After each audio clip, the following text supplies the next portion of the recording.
beginning of the era called the Cold War.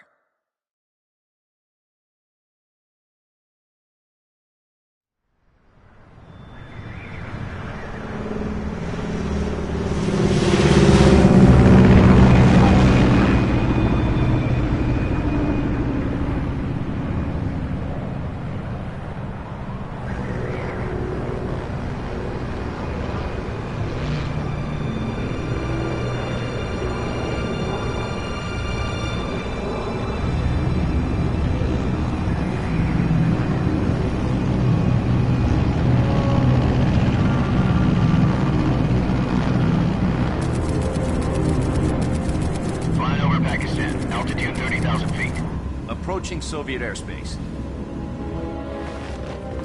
20 minutes to drop off. Commencing internal depressurization. Equipment check. Arm main parachute. All right. You ready to go? Drop zone still showing a high pressure mass. Cav okay. Good. We've got high visibility.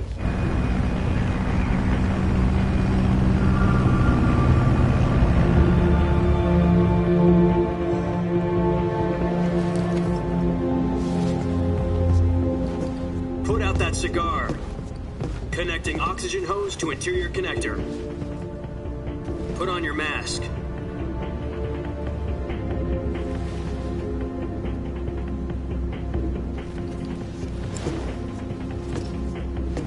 Does this panty waste know what he's doing? Approaching release point. 10 minutes to drop off. Hey, are you deaf? He said put out the cigar and put on your mask.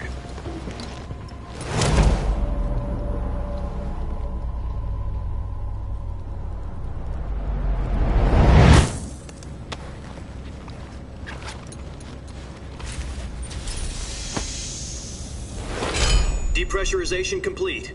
Checking oxygen supply. 6 minutes to drop off. Opening rear hatch.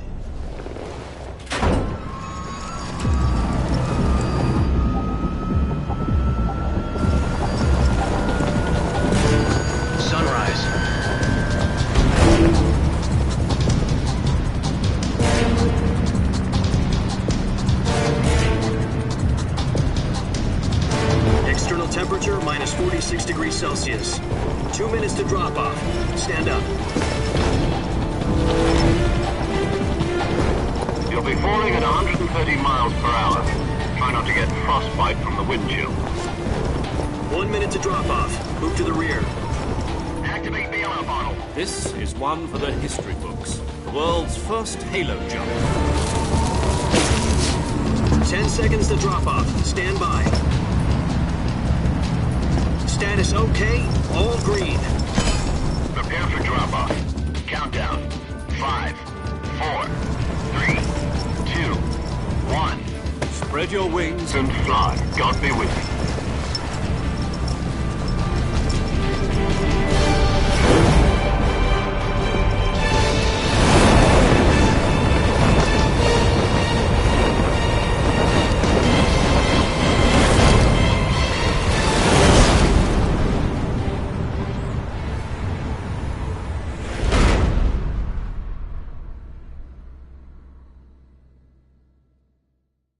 Jack, I've got some important news.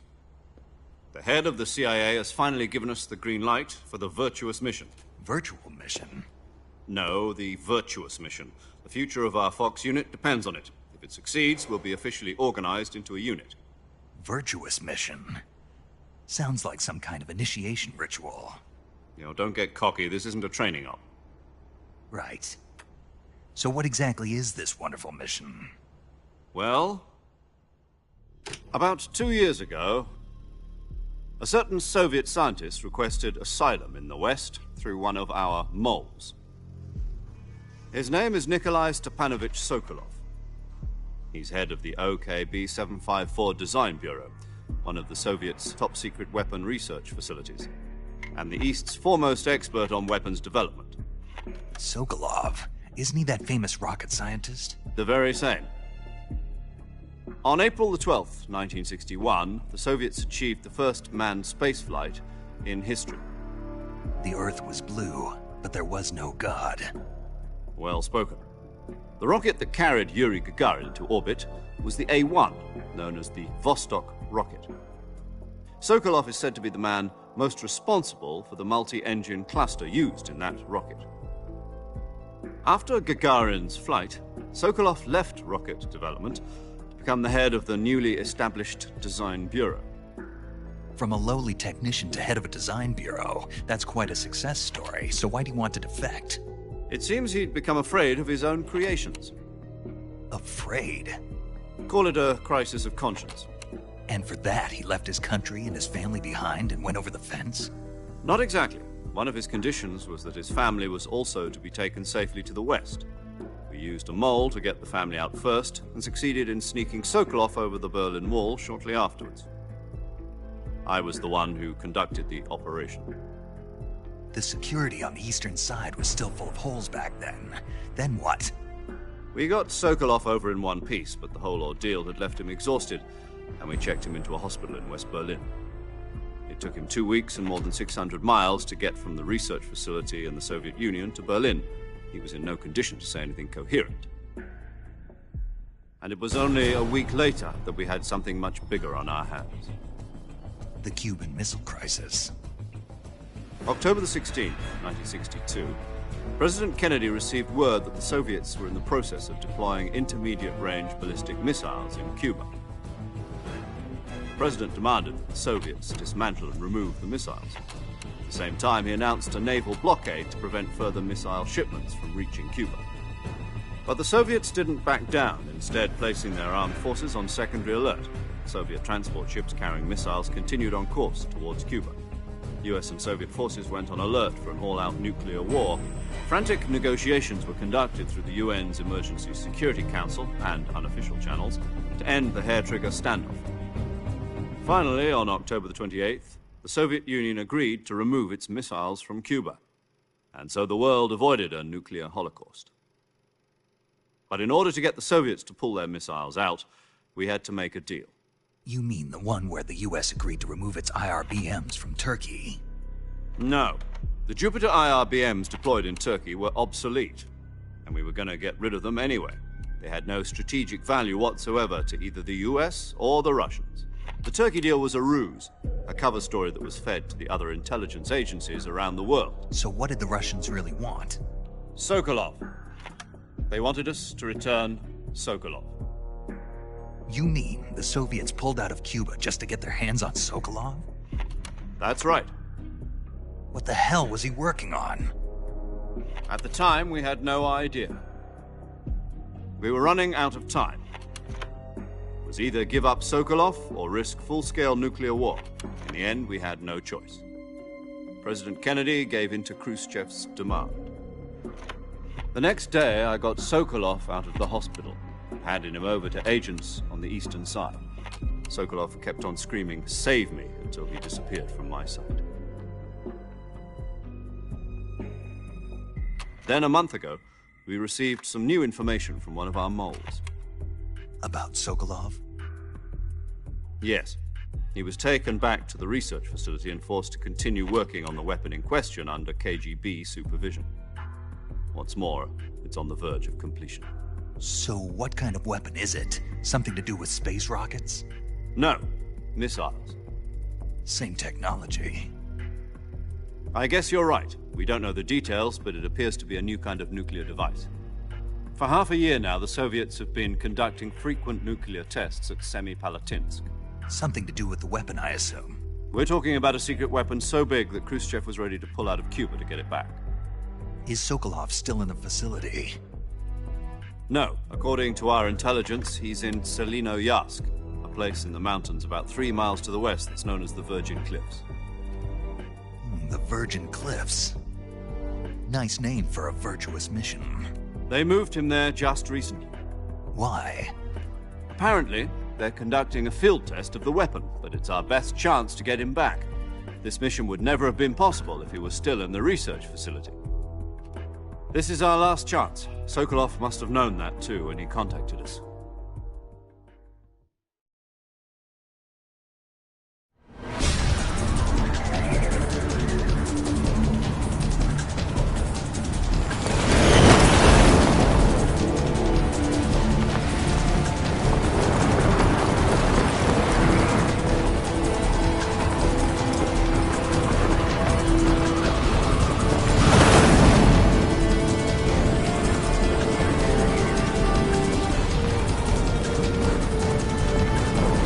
Listen up, Jack. Your mission is to infiltrate Selino Yask in the Soviet mountains, ensure the safety of Sokolov, and bring him back to the West.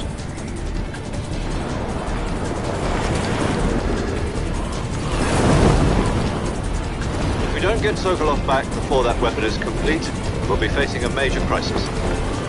The clock is ticking.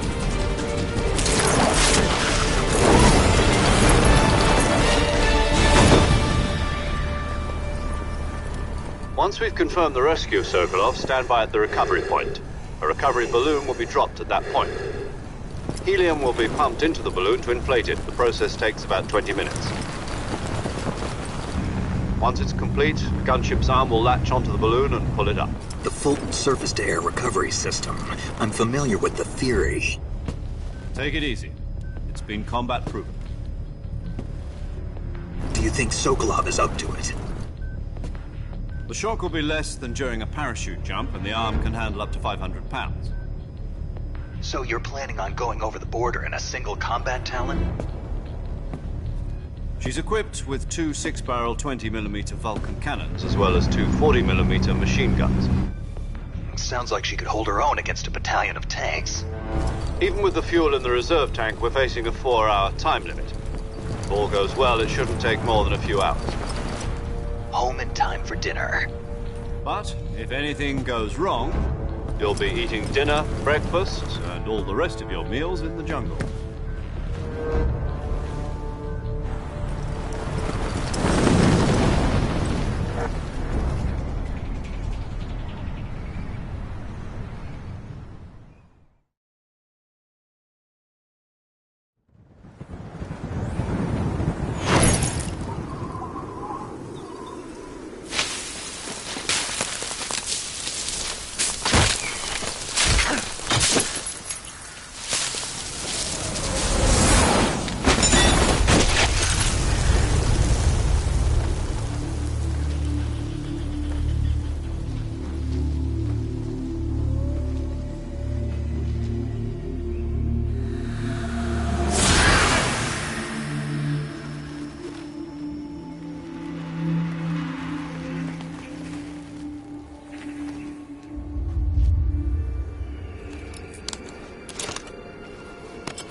Do you copy? You're already in enemy territory, and somebody might be listening in. From here on out, we'll be using code names to refer to each other. Your code name for this mission will be Naked Snake. I'll be referring to you as Snake from now on. You're not to mention your real name. Snake? Well, you don't like snakes? What do you mean? Well, you've eaten one before, haven't you? In survival training. I'm glad to hear that. I don't know if I'd ever order one in a restaurant, but... Be careful, you might not have a choice. What about you, Major? What should I call you? Let's see. I'll be Tom. Call me Major Tom. Oh, and Snake. Yeah. The crew isn't watching anymore. You can take off the disguise now. Good idea. This isn't right. Time for the snake to shed his skin.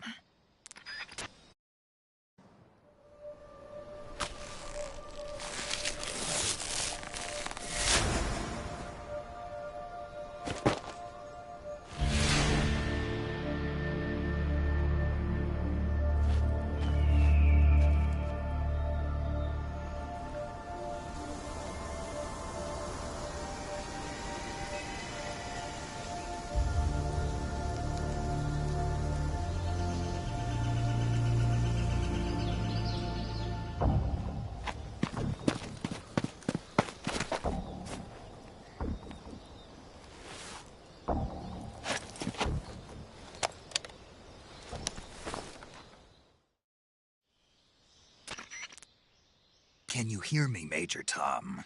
This is Snake. Kept you waiting, huh? This will be a sneaking mission. You must not be seen by the enemy. You must leave no trace of your presence. Is that clear? This kind of infiltration is the Fox unit's speciality. In other words, weapons and equipment are procured on site. That goes for food as well. You're completely naked, just as your name implies. Great. Now I see why you asked me if I like snakes. I suppose calling me Snake was your idea of a joke, too. No. There's a good reason for that. I'll tell you later when the time is right. Gotcha. Getting back to the subject, how exactly am I supposed to feed myself? You've been issued a knife and a tranquilizer gun. Use them to hunt for food. You'll also find some medical supplies in your backpack. Yeah, about the backpack. I lost it in a tree on the way down. I see. Well, you'd better go back and get it then. You know where it is? No problem. I can see it from here. It's stuck on a branch. To climb a tree, stand in front of a tree that's covered in ivy and press the action button. I'll be monitoring your progress over the radio. We can't risk violating Soviet airspace, but I'll be in the gunship. My frequency is 140.85. I'll give you a call if I need to talk to you. If you need to talk to me, use the send function. Okay, Snake, go get your backpack.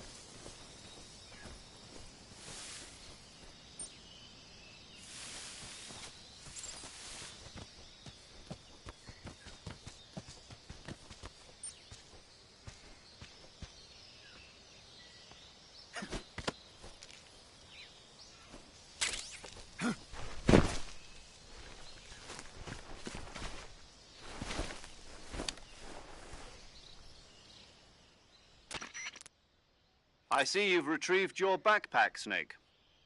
To equip a weapon, it's necessary to take it out of your backpack. In the survival viewer, choose Weapon from the backpack. Your available weapons will be displayed in a list on the screen. From that list, choose the weapon you want to equip and press the Enter button. For other equipped items, just do the same thing from Item. Got it. Use the survival viewer backpack. Yep, that's right. Survival is fundamental to this mission. After you've been out in the field for a while, your stamina will start to drop. If your stamina gets too low, it'll affect your performance. You won't be able to shoot accurately, for example, and your wounds won't heal as smoothly. Keep an eye on your stamina so you don't run out. To recover lost stamina, you can hunt for local flora and fauna. You can use either your tranquilizer gun or your knife to hunt. My only weapon is a Mark 22 Hush Puppy tranquilizer gun? That's right. It's been fitted with its own suppressor. However, the suppressor will deteriorate every time you fire.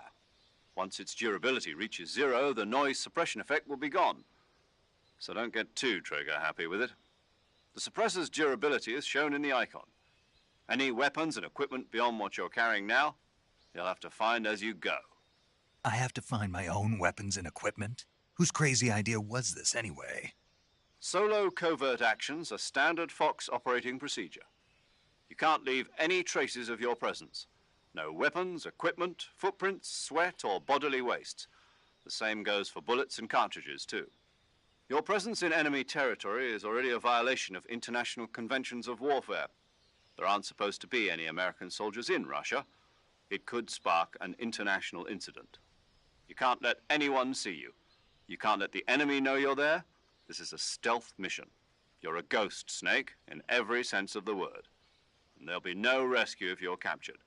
The military and U.S. government will deny any involvement in the affair. Then I'll just have to take care of myself, huh? I'm afraid so. You've been given a fake death pill for that purpose. SIS guidelines stipulate that soldiers on covert ops like this one be issued a potassium cyanide capsule. Tape it to your body so you can take it when you need to. How generous of you. Use it if you're taken prisoner by the enemy. It'll send you into a state of false death for a short time. Fooling them into thinking that I'm really dead. So, how do I come back to life? Just take the revival pill. You mean that thing they put in my tooth before the mission? That's the one. But be careful. If you remain in a state of false death for too long, nothing will be able to bring you back. Remember that. I'll keep it in mind. You said this was a solo mission, right? Right. I guess that means I can't count on any reinforcements.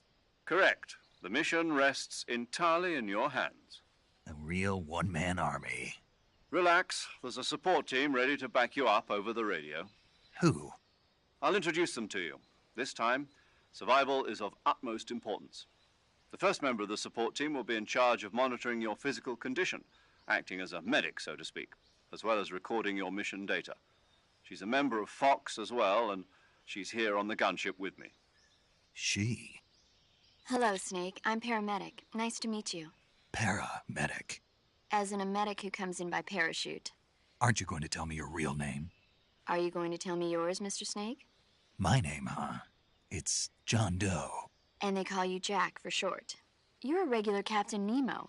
A name means nothing on the battlefield. After a week, no one has a name. What's your name? Jane Doe. Very funny. I wasn't joking, but I'll tell you my name only if you manage to make it back alive. My frequency is 145.73. She's also in charge of recording your mission data. Whenever you want to save, send a message over the reserved save frequency, 140.96. So saving lets me record my mission data. That's right. It also records the state of your health. Good to know. There's one more person I want to introduce you to, Snake. Huh? Speaking of snakes, you remember the boss, don't you? A legendary soldier and your mentor. Actually, it was the boss that got the DCI's authorization in the first place. She's going to be serving as Fox's mission advisor. The boss is? She also helped me plan this mission. She and I were at SAS together. Jack, is that you? How many years has it been? Boss? That's right. It's me. Oh. Talk to me. Let me hear your voice. It's been 5 years, 72 days, and 18 hours. You've lost weight. You can tell just by the sound of my voice. Of course I can. I know all about you. Really? Well, I don't know anything about you. What's that supposed to mean? Why'd you disappear on me all of a sudden? I was on a top-secret mission. You didn't need me anymore. But there were still so many things I wanted you to teach me. No, I taught you everything you needed to know about fighting techniques. I taught you all I could. The rest you needed to learn on your own. Techniques, sure. But what about how to think like a soldier? How to think like a soldier? I can't teach you that. A soldier needs to be strong in spirit, body, and technique. And the only thing you can learn from someone else is technique. In fact, technique doesn't even matter. What's most important is spirit. Spirit and body are like two sides of a single coin. They're the same thing. I can't teach you how to think. You'll just have to figure it out for yourself. Listen to me, Jack. Just because soldiers are on the same side right now doesn't mean they always will be. Having personal feelings about your comrades is one of the worst sins you can commit. Politics determine who you face on the battlefield. And politics are a living thing. They change along with the times. Yesterday's good might be tomorrow's evil. Is that why you abandoned me? No, it had nothing to do with you. I already told you, Jack. I was on a top-secret mission. A soldier has to follow whatever orders he's given. It's not his place to question why. But you're looking for a reason to fight. You're a natural-born fighter, but you're not quite a soldier. A soldier is a political tool, nothing more. That's doubly true if he's a career soldier. Right and wrong have no place in his mission. He has no enemies and no friends. Only the mission. You follow the orders you're given. That's what being a soldier is. I do whatever I have to get the job done. I don't think about politics. That's not the same thing. Sooner or later, your conscience is going to bother you. In the end, you have to choose whether you're going to live as a soldier or just another man with a gun. There's a saying in the Orient, loyalty to the end. Do you know what it means? Being patriotic. It means devoting yourself to your country.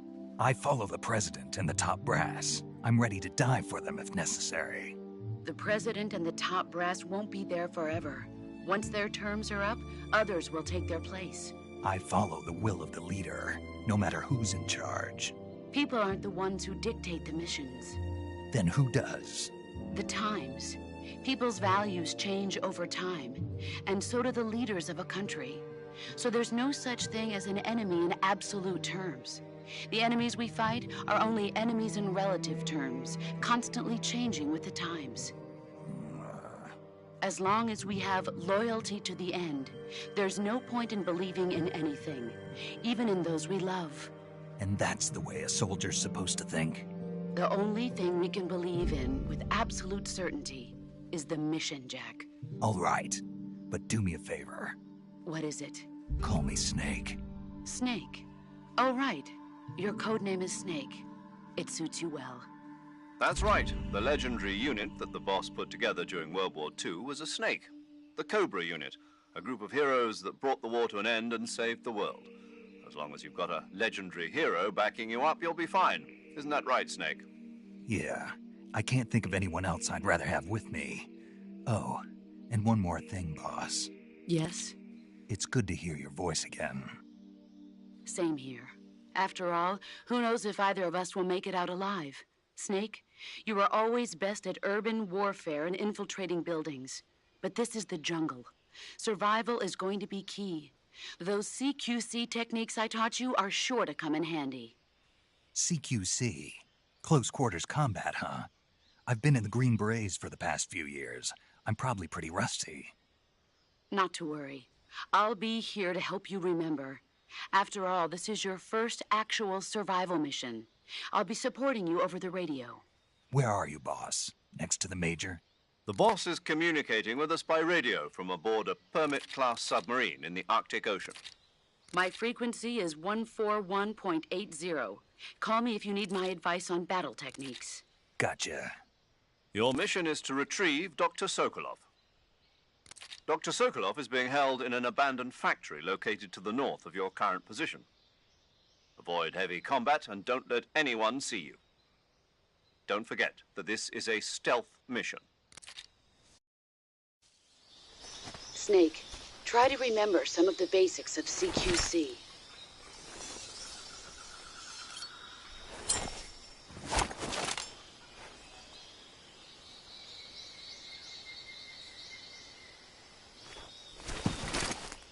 Commencing virtuous mission now.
Saving the game, Snake?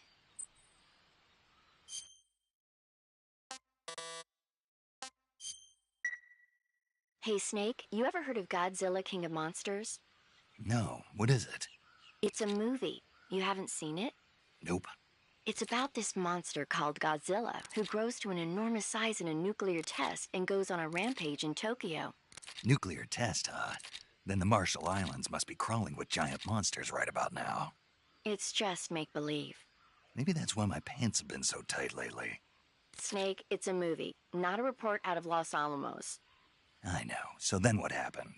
Godzilla is immune to all weapons, and humanity has no way to stop the monster. Dr. Shirazawa develops a new type of weapon, but meanwhile Godzilla is getting closer and closer to Tokyo, obliterating everything in his path. It was originally a Japanese movie, but they made an American version too. I recommend seeing the original Japanese one if you ever get the chance. It's mostly mindless fun, but it's also got a serious anti-nuke message as well. Where can I see the original? You'll just have to go to Japan. Really? That's too bad. If you wait 40 years, you might be able to see it in America too. It might even win awards all across the globe in 60 years. Why's that? 2024 will be Godzilla's 70th birthday. You think they're still going to be making Godzilla movies then? Of course. Everybody loves Godzilla. You sure know a lot about movies. I don't suppose you're the movie-watching type, are you? Not really. Okay, then I'll tell you everything I know. When the going gets tough, movies can save your life. It's always good to be able to look at things from a different perspective when you get in a jam. That's the magic of movies. No kidding. Well, I guess it might at least make a nice distraction. That's the spirit, Snake. Have a little fun.